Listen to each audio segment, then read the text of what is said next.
Bonjour à tous, je suis Samuel Oex, je suis co-animateur du groupe TCS Bio de Vendée et je vais vous présenter les retours d'expérience en 10 minutes, donc ça va peut-être aller vite. Notre groupe, il existe depuis 2017, on est financé... Alors, le pointeur. On a été financé par le financement 30 000 Ecofito et puis à partir de cette année, pour le GAB, on va être financé par le dispositif DEFI. Voilà. Donc, deux petits mots sur le groupe. On est environ 20 à 30 agriculteurs sur le département de la Vendée, principalement situés dans le nord-est, là, dans le bocage. Donc, beaucoup de systèmes en polyculture élevage. Et puis, quelques céréaliers, un petit peu, et je vais en parler juste après. Et pour ce groupe, donc, il a la particularité d'être co-animé par le GAB de Vendée et puis la Chambre d'agriculture des Pays de la Loire. Donc, moi-même pour le GAB et mon collègue Stéphane Anquet pour la Chambre d'agriculture. Donc nos retours d'expérience globalement, et c'est pas forcément un secret, mais je vais quand même détailler un petit peu, c'est que les réussites sont plus évidentes en système polyculture élevage, principalement évidemment parce qu'il y a la prairie qui permet de limiter fortement le salissement, la pression adventice. En plus de ça, on est dans des systèmes assez couvrants avec du triticale-pois ou des métailles en tout cas, peu de résidus avec le maïs en silage. Et puis le gros intérêt de la présence de l'élevage sur la ferme, c'est la possibilité de valoriser les ratés dans l'atelier animal. Et l'autre point, grâce à l'atelier animal, c'est qu'on peut se permettre d'accepter des pertes de rendement de grains si on a, par exemple, une culture fourragère qui est déjà implantée, que ça nous fait gagner une coupe, etc.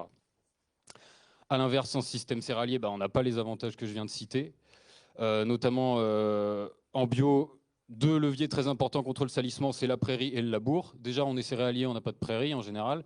Donc, si on se prive du labour, ça devient encore plus compliqué. Donc, nous, en tout cas pour la Vendée, on a un petit peu moins de facilité à réussir en TCS bio, en système céréalier. Et puis, l'autre particularité de notre territoire, c'est qu'on est sur un territoire à bon potentiel. Dans la plaine vendéenne, on sait faire 60 quintaux en blé bio, on sait faire 120 quintaux en maïs bio. Donc, ça donne un petit peu moins envie de prendre des risques inconsidérés. Voilà. Donc je vais découper mon exposé en trois parties, ce qui marche, ce qui a déjà marché et puis qu'il faut poursuivre, et puis ce qui ne marche pas chez nous. Donc premièrement, un classique, c'est, on en a déjà parlé, le semis de prairie avec la céréale. Ça permet d'éviter d'implanter, d'avoir à repréparer le sol pour implanter la prairie.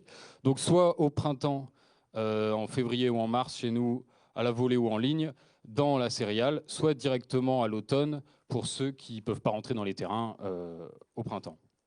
Et donc, ça permet d'avoir une prairie déjà en place après la moisson des céréales. Pour les céréaliers, la technique est un petit peu similaire. On va venir implanter, par exemple, un trèfle à l'automne ou au printemps dans les céréales. Et puis, on a un engrais vert déjà en place à l'été. Voilà.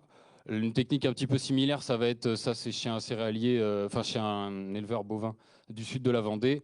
Dans un trèfle violet, il vient passer 2 à 3 coups de disque superficiel pour calmer le trèfle violet. Il vient semer un blé dur là-dedans à l'automne et puis à l'été, il récolte 21 quintaux de blé dur. Donc c'est moins que ses voisins qui sont céréaliers, mais dedans, il a du trèfle dans la paille et il a du trèfle qui lui permet une...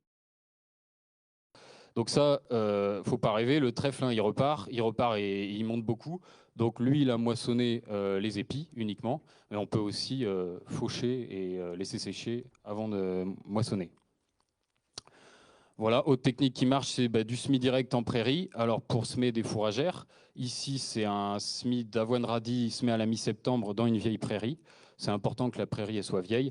Et on peut voir ici à droite, c'est avec le sursemis. Ici c'est sans. Et donc ça fait un gain de fourrage pour des coûts d'implantation qui sont minimes. Surtout si la semence coûte pas cher, parce que c'est de la semence de ferme. Voilà, et puis pour ce qui est des implantations de culture de printemps, le grand classique aussi maintenant, nous dans le groupe, c'est l'utilisation de la phase rotative. Dans la prairie dès l'automne pour commencer à concurrencer la prairie au niveau racinaire, ça aide. Donc une destruction au rotavator. L'avantage du rotavator, c'est que ça casse bien, mais l'inconvénient, c'est que ça va pas vite et puis ça pompe beaucoup, c'est 15 litres, 15-20 litres hectare. Donc c'est pas non plus une solution miraculeuse, mais ça fait du bon résultat sur graminées. Voilà, 3 semaines minimum de dégradation, adapter un peu le semis avec des chasses-débris, adapter aussi le désherbage, on en a déjà parlé, avec la herse roto-étrie plutôt que la herse étrie, avec la houe rotative sinon. Voilà. J'enchaîne avec ce qui est intéressant, qui a donné des résultats encourageants, mais qu'il faut poursuivre. Ici, un essai de semis à la volée directement dans des cannes de maïs grain d'une dérobée, Févrole, avoine, Vesse. Donc on balance la graine à la volée, on passe un coup de rotavator et ça fait une belle dérobée. Par contre, voilà. Il y a le même itinéraire ici avec une févrole pour aller à grain. Ça a donné des bons résultats une année à poursuivre. En tout cas, c'était pas déconnant par rapport aux parcelles d'à côté qui étaient en févrole en implantation classique. Après, il y a un agriculteur du groupe aussi qui a essayé une année ce genre d'itinéraire pour du blé. Ça donne pas des résultats. Enfin, chez nous, en tout cas, ça n'a pas marché, quoi. Ça fait 15 quintaux alors que ça aurait pu en faire 40 en itinéraire classique. Voilà. Ce qui est plus encourageant, là, c'est un très bel essai cette année, mais Julien, tu vas en parler après, de semis direct de Févrole-Grain dans une prairie. Autre essai, sinon, donc c'est un semis 3 en 1 de colza, sarrasin, trèfle, tout en même temps, et on vient récolter à 3 dates différentes. Donc ici, l'agriculteur sème à la mi-mai le colza, le sarrasin et le trèfle blanc ensemble, et ça donne, ça c'est au bord du champ, hein, mais on voit le colza qui est dessous, le sarrasin qui est au-dessus. En septembre, il vient récolter 20 quintaux de sarrasin, et puis derrière, il y a le colza qui est en place avec le trèfle, donc ça va jusqu'à l'été suivant avec une récolte de colza. Donc au mieux, il a fait 15 quintaux, ça c'était la meilleure année. Une moins bonne année, 8 quintaux. Et puis maintenant, l'année dernière, il l'a fait en colza fourragé finalement. Mais en tout cas, c'est une technique qui est intéressante à poursuivre. Avec le dispositif défi, là, on est en train de faire une vidéo qui présente cet itinéraire technique-là avec le témoignage de l'agriculteur à sortir prochainement. Voilà. Il y a également, ce qui intéresse pas mal les agriculteurs du groupe, c'est les semis de couverts sous le maïs. Alors, c'est pas encore gagné, mais on avance. Notamment, ici, on peut faire des belles photos de trèfle sous le maïs. Ici, une belle photo de millet sous le maïs. Et en fait, le problème qu'on a, évidemment, c'est que le maïs, ça couvre beaucoup. Donc, ça laisse pas la place pour la lumière. Le couvert, il se développe pas tant que ça. Ici, il y a une belle photo, mais à d'autres endroits de la parcelle, c'est pas du tout aussi joli. Alors qu'ici, on peut voir un couvert végétal dans un maïs à écartement 1,50 m et c'est plus joli. Par contre, il faut réussir à maîtriser le rendement du maïs. Donc, en système céréalier qui n'est pas ancien en bio, ça donne des bons résultats. On a vu aussi dans des systèmes plus anciens, 10 ans de bio, on voit jusqu'à moins 30% de rendement. Voilà, le même itinéraire en prairie, mais avec tournesol. Là, ça fait 15 quintaux en tournesol. Mais attention à la concurrence hydrique et au salissement.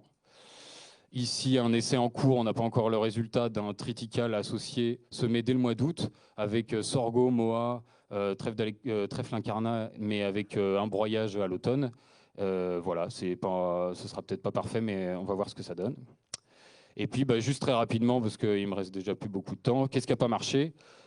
Ici, on voit quelques épis de blé dans un lotier. Ça fait 10-15 quintaux dans un couvert de lotier, trop concurrentiel. Ici, un semis direct d'orge-pois dans un couvert végétal de tournesol. Ça démarre bien, mais ça n'a pas suffi. Après, ça n'a pas passé l'hiver. Trop d'eau, puis après pas assez. Ici, un essai qui date de quelques années dans le groupe de semis direct de maïs dans de la févrole roulée et broyée. Ça ne marche pas non plus. Trop de salissement qui redémarre après. Et puis, pour la nutrition du maïs, ça ne suffit pas. Donc, ce qui marche le mieux, c'est quand même le compostage de surface au rotavator. Ici, un maïs se met en strip-till directement dans la prairie, ça n'a pas marché. Ici, on en a parlé, Philippe en a parlé juste avant, un semis de soja en culture relais dans le triticale au printemps. Ça fait une belle photo aussi, mais ça fait 8 quintaux en irrigué, 5 quintaux en non irrigué, donc c'est pas encore opérationnel. Voilà, et juste pour terminer, en perspective matérielle déjà, l'arrivée des faucheuses andeineuses dans le département, ça donne des possibilités très intéressantes, notamment d'associations nouvelles. Et puis, il y a des agriculteurs qui sont intéressés là, pour des essais de strip-till en couvert vivant avec un contrôle avec des outils type Roland-Sem, mais ce n'est pas encore gagné. Voilà, il va falloir déjà mettre ça en place. Et dernièrement, depuis 1 ou 2 ans, des essais ferments, EM, thé de compost, etc., là qu'on voit de plus en plus, donc à suivre. Voilà, donc c'est encore trop tôt pour dire ce que ça va donner. Et pour terminer, en termes de communication, donc tout à l'heure à Alain Peters a parlé des vidéos là, avec Julien Guénaud et puis la destruction de prairies avec un rotavator et les réglages. Donc c'est cette vidéo-là, la numéro 4. Donc on a fait une série de 8 épisodes sur des itinéraires techniques de réduction de travail du sol en bio. Donc n'hésitez pas à aller voir ça. Et je termine sur cette fiche. Donc on travaille sur un projet de fiche recueil de savoir-faire paysan en TCS bio avec les pratiques du groupe, avec dans l'idée de décrire les systèmes et de recueillir les témoignages. On a donné cette mission à 4 étudiants de l'IUT d'Angers. Il y en a un qui sera présent demain après-midi. Il y aura un petit stand avec des fiches. N'hésitez pas à aller le voir, ça va l'aider pour son oral qui aura lieu bientôt. Donnez votre avis, dites à mon avis, il ne faudrait pas faire comme ci, il faudrait plutôt faire comme ça nous aidera beaucoup. Donc voilà, j'en dirai un mot demain. Je crois que c'est tout ce que j'avais à dire. Merci pour votre attention.